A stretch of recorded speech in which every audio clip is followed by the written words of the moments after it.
एक सक्सेसफुल इंसान के पीछे पूरी दुनिया होती है, एक अनसक्सेसफुल इंसान के पीछे कोई नहीं होता, इवन खुद के घर वाले भी नहीं होते।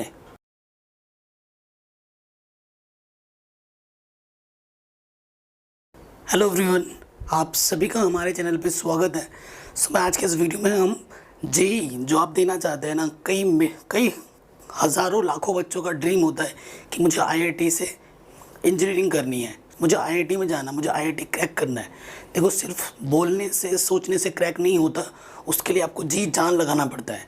और बच्चे सबसे बड़ी गलती कर देते हैं क्लास 11 में पढ़ाई ना करके। अगर आपका टारगेट जेई है ना, अगर आपको आईआईटी में जाना है, सच में आपका कुछ ड्रीम है, ठीक है, उसके लिए आपको मेहनत करनी पड़ेगी, जी जान लगाना पड़ेगा। और उसके लिए आपको अभी से मेहनत करना है, क्लास 11 से। पूरी स्ट्रेटजी मैं आपके साथ शेयर करूँगा, ठीक है। तो आपको ज़रूर फ़ायदा मिलेगा, इस वीडियो को पूरा देखना, तभी आप चीज़ों को समझ पाएंगे। अगर हम एंट्रेंस एग्ज़ाम की बात करें तो 5 यूनिट होते हैं हमारे पास में, ठीक है।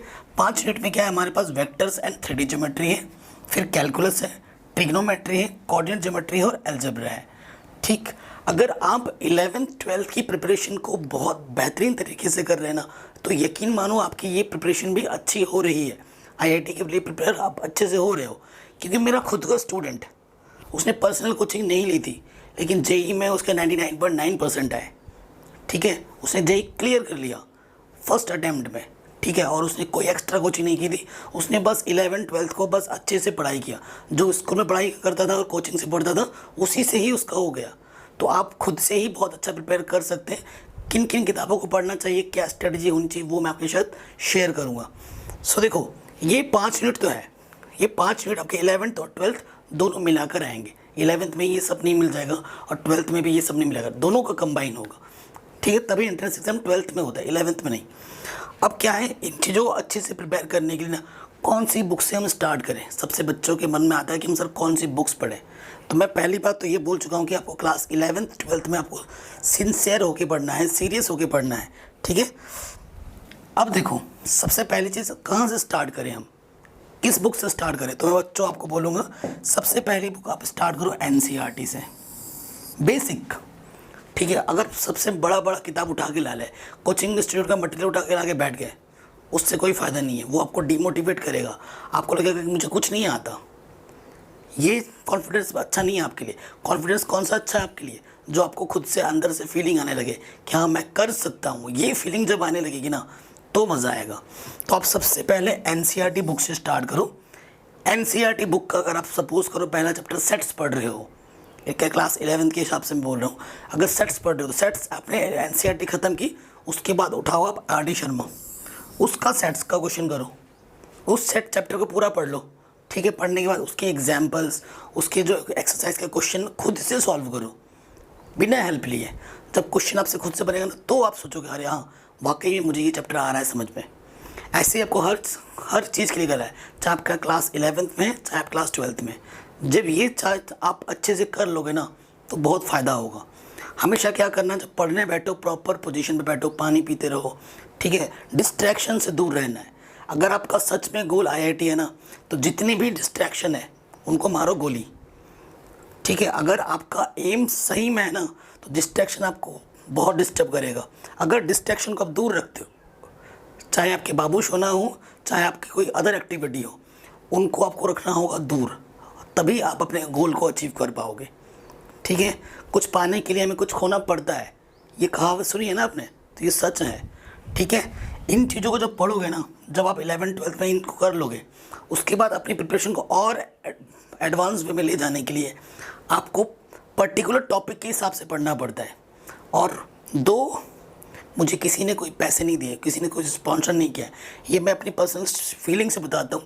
और मोस्टली आपने देखा होगा इन्हीं सब बुक्स को ज़्यादा लोग रिकमेंड करते हैं, ठीक है। तो क्यों करते हैं, क्योंकि ये फैक्ट है, ये बेस्ट तरीका है, ठीक है। जो अच्छा है उसे हम अच्छा ही बोलेंगे, और कोई किताब अगर अच्छी है तो मैं भी अच्छा बोलूँगा, दूसरा बंदा भी अच्छा बोलेगा, तीसरा बंदा भी अच्छा बोलेगा। अच्छे को अच्छा ही बोला जाता है ना। तो आप अगर आप उसके बाद नेक्स्ट स्टेप पे जाना चाहते हैं, आपने आरडी पढ़ लिया, आपने आरडी शर्मा कर लिया, एनसीईआरटी कर लिया, सारा कुछ हो गया, उसके बाद आप आगे फर्दर रखना चाहते हैं, नेक्स्ट स्टेप क्या रखें, सीढ़ी बाई सीढ़ी चढ़नी है हमें। एकदम से सीढ़ी यहाँ से यहाँ पैर रखो फिर दिमाग से गिरोगे, है ना, तो वो नहीं करना है, सीढ़ी बाई सीढ़ी चलनी। उसके बाद आप सेट ले सकते हैं पूरी, ठीक है। मैं ये 2 सेट्स आते हैं, पॉपुलर सेट्स हैं, एक आती है सिंगेज की और एक आती है अरिहंत की। दोनों ही बेस्ट है, ठीक है, दोनों ही बेस्ट है। कभी कभी हो सकता है कि कोई टॉपिक किसी बुक में अच्छा हो तो कोई टॉपिक किसी बुक में अच्छा हो, लेकिन किसी एक सेट को ही फॉलो करना। बाय द वे किसी बुक में वो टॉपिक अच्छा नहीं है तो पर्टिकुलर टॉपिक्स के लिए अपने दोस्त से किसी और से आप मांग सकते हैं, नोट्स मांग सकते हैं, बुक्स मांग सकते हैं, उससे आप तैयारी कर सकते हैं, ठीक है। अब देखो, आप इस सेट्स को ज़्यादा प्रेफरेंस दे सकते हो या फिर इस सेट। मैं तो कहूँगा कोई भी एक पिक कर लो, ठीक है। मैं आपको स्क्रीन पे दिखा दूंगा बुक्स के कैसे कैसे क्या होते हैं, हो सकेगा तो मैं लिंक्स पे डाल दूंगा डिस्क्रिप्शन पे बुक्स की, ठीक है। तो इसको फॉलो करो, इसको फॉलो करो अच्छे से, उसके चीज़ों को पढ़ो, ठीक है।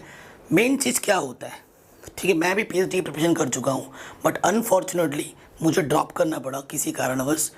तो मैंने अपने एक्सपीरियंस से क्या सीखा है, देखो, जब क्वेश्चन ज़्यादा करोगे, क्योंकि एग्ज़ाम में क्या आता है, क्वेश्चन आते हैं, थ्योरी नहीं आती है, थ्योरी का भी बहुत इंपॉर्टेंट रोल है। तो जो चीज़ आप पढ़ रहे हो, जब क्वेश्चंस खुद से बनाओगे ना, तो नए नए क्वेश्चन जब आप बनाओगे तो क्वेश्चन के साथ साथ आप अपना कॉन्सेप्ट भी स्ट्रॉन्ग करोगे। और ज़रूरी नहीं है जो क्वेश्चन आप कर रहे हो, जो बुक में आपने सीखा है उसी मेथड से ही आप करोगे। जो बच्चे एंट्रेंस एग्जाम देते हैं ना, वो खुद से अपना कॉन्सेप्ट डेवलप करते हैं, खुद से अपना एक तरीका डेवलप कर लेते हैं, इस टाइप के क्वेश्चन को ऐसे करना है, मुझे टाइम बचाना सीख जाते हैं, ठीक है। हम एक क्वेश्चन को ना 3-4 वे में कर सकते हैं, बस सोचने का तरीका चाहिए आपको। किताबी रट्टू नहीं बनना है, किताब तो हमें गाइड करता है, पाथ दिखाता है, उसके साथ साथ आप क्वेश्चंस को खुद से भी सॉल्व करने लगेंगे। जब आप चीज़ों को ढंग से सीख रहे होंगे, आप खुद का कॉन्सेप्ट बना सकते हैं किसी क्वेश्चन के लिए, पता है आपको। ये होती है प्रिपरेशन से, एक डेडिकेशन से, ठीक है। तो इन बुक्स को पढ़ने के बाद जो सबसे ज़्यादा ज़रूरी है कि जो भी आप टॉपिक पढ़ रहे हो, उन टॉपिक्स के आप ज़्यादा से ज़्यादा क्वेश्चन करो, ठीक है। बुक्स के ही नहीं, जो सॉल्व है वो वाला नहीं, जो जैसे ट्रिग्नोमेट्री है, ट्रिग्नोमेट्री के जितने भी असाइनमेंट प्रॉब्लम है, नेक्स्ट टॉपिक वही हम डिस्कस करने वाला हूँ। कोचिंग असाइनमेंट जितने भी होते, जो भी पॉपुलर कोचिंग असाइनमेंट है, इनको ज़रूर करो, खुद से क्वेश्चंस बनाओ, टेस्ट दो, जितना बार प्रैक्टिस टेस्ट होता है उनको दो, ठीक है। खुद से टेस्ट दो, अपने दोस्तों से टेस्ट लो कि भाई इतने टाइम मेरे को बैठना है, मुझे इतने टाइम में इतने क्वेश्चन करने हैं, हो पा रहा है कि नहीं हो पा रहा है, कितने क्वेश्चन मैं कर पा रहा हूँ। क्वेश्चन जब आपसे खुद से बनने लगे तभी आपकी प्रिपरेशन सही मायनों में सही हो रही है, वरना बहुत दिक्कत है। अब हर एक एग्ज़ाम का, चाहे आप कोई सा भी एग्ज़ाम लो, बोर्ड का एग्ज़ाम लो, कितने छोटे से छोटा और बड़ा से बड़ा एंट्रेंस एग्ज़ाम ले लो, सबसे मेन कड़ी क्या मानी जाती है, प्रीवियस क्वेश्चंस। तो एक आजकल तो मार्केट में 40 ईयर्स के, 40 साल के IIT JEE के प्रीवियस क्वेश्चन मिल जाते हैं, ठीक है, उनको दो।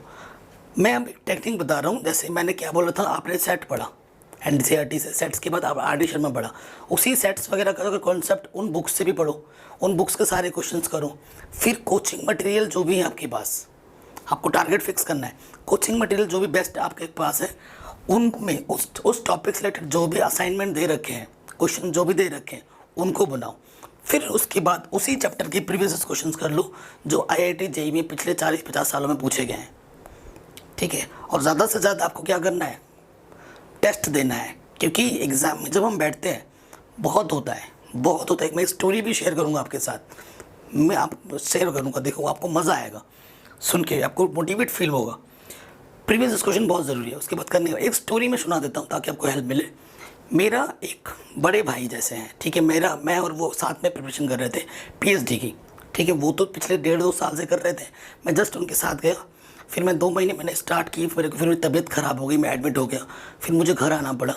बट वो भैया 2 साल लगातार घिसर रहे थे, 24-24 घंटे पढ़ते थे, उनका सारा कॉन्सेप्ट क्लियर था, सब आता था उन्हें, लेकिन उनका एग्ज़ाम क्लियर नहीं हो रहा था, उनका एंट्रेंस एग्ज़ाम क्लियर नहीं होता। तो आपको फ्री माइंड से पढ़ना है, आप जब मन से खुश होंगे ना, तो तभी आप अच्छा, आपका दिमाग काम करेगा। वो एंट्रेंस एग्ज़ाम दे रहे थे, देखो सबसे ज़्यादा ज़रूरी होते हैं हमारे लिए वो 3 घंटे एग्ज़ाम में जो हमें टाइम दिया जाता है ना, वो सबसे ज़्यादा ज़रूरी है। उस 3 घंटे में आपका दिमाग कितना चल रहा है, कितना आप क्वेश्चन को समझ पा रहे हैं, उस क्वेश्चन को आप कितना माइंड क्लिक कर पा रहे हैं, वो 3 घंटे डिसाइड करते हैं कि आपका सिलेक्शन होगा या नहीं होगा, ठीक है। क्योंकि वहाँ पर इतना प्रेशर बन जाता है हम पे, हो नहीं पाता, और फिर जब बाहर आते वही क्वेश्चन हमें आता है, अरे ये तो ऐसा होता। ऐसा बहुत बार देखा होगा आपने अपने साथ भी, छोटी क्लासों में भी और बड़े क्लासों में भी, और एंट्रेंस एग्जाम में तो ये बहुत होता है। वही भैया उन्होंने जब कोचिंग ड्रॉप की, घर पे आए, उन्होंने पढ़ाई बिल्कुल नहीं की 6 महीने तक, किताब खोल के नहीं दिखाया, एक क्वेश्चन नहीं करा। उसके बाद उन्होंने फ्री माइंड से जो उनको आता था उन्होंने एग्ज़ाम दिया। वो किसी स्कूल में भी पढ़ाने लग गए थे, ठीक है, किसी स्कूल में भी पढ़ाने लग गए थे। भैया का नाम राहुल है, मुझसे 7 साल बड़े हैं वो, ठीक है। देने लग गए, उन्होंने दिया नेट का एग्ज़ाम, ऑल ओवर इंडिया में सेकंड रैंक आ गई। जिस बच्चे का सिलेक्शन नहीं हो रहा था उसने फ्री माइंड से रिलैक्स होकर जब एग्ज़ाम दिया, उसकी सेकंड रैंक आ गई पूरे ऑल ओवर इंडिया में। सोच सकते हैं। तो ये होता है, आप जब चीज़ों को आपको आता है ना, अगर आप पे खुद पे बहुत ज़्यादा प्रेशर बना लोगे तो नहीं हो पाएगा। जब आप चीज़ों को इंजॉय करते हुए पढ़ोगे ना, तब आप उस चीज़ में बेस्ट दे पाओगे। ये सबसे ज़्यादा जीता जाता प्रेजेंट का उदाहरण। भैया का नाम राहुल है, कभी हो सकेगा तो मैं अपने चैनल पर उनका इंटरव्यू लूँगा, आपको वो मोटिवेट करेंगे, गाइड करेंगे, ठीक है। सो इन चीज़ों को फॉलो करो, जो भी स्ट्रेटजी मैंने बताई आपको उनको चलना है। अगर आप सच में IIT में जाना चाहते हैं ना, तो मेन चीज़ यही है, आपको पढ़ाई करनी पड़ेगी। किसी चीज़ से कोई कॉम्प्रोमाइज़ नहीं है। कॉम्प्रोमाइज़ करना है तो आपका डिस्ट्रैक्शन से करो, ठीक है। जो भी गर्लफ्रेंड बॉयफ्रेंड है उनको रखो साइड में। अगर वो गर्लफ्रेंड बॉयफ्रेंड आपको मोटिवेट करता है, आपके बात में आपके साथ खड़ा है, आपको प्रॉपर गाइड कर रहा है, तो वो ठीक है। अगर वो आपको डिस्ट्रैक्ट कर रहा है तो वो आपके लिए सही नहीं है, उनको रखो साइड में। क्योंकि इस उम्र में प्यार नहीं होता, इस उम्र में होता है सिर्फ अट्रैक्शन और कुछ नहीं। ये हमारे साथ ये सब हो चुका है, तो हम ये बहुत अच्छे से जानते हैं, ठीक है। अगर आप सक्सेसफुल नहीं बनोगे ना, तो सारे बाबू सोना मोना सब साइड मार लेंगे और आप रह जाओगे अकेले, ठीक है। आपके साथ कोई नहीं खड़ा होगा। एक सक्सेसफुल इंसान के पीछे पूरी दुनिया होती है, एक अनसक्सेसफुल इंसान के पीछे कोई नहीं होता, इवन खुद के घर वाले भी नहीं होते। अगर ये वीडियो अच्छी लगी हो तो हर जगह शेयर करें, और ज़्यादा से ज़्यादा शेयर करने के बाद चैनल को सब्सक्राइब ज़रूर करें। मिलते हैं नेक्स्ट वीडियो में। जय हिंद।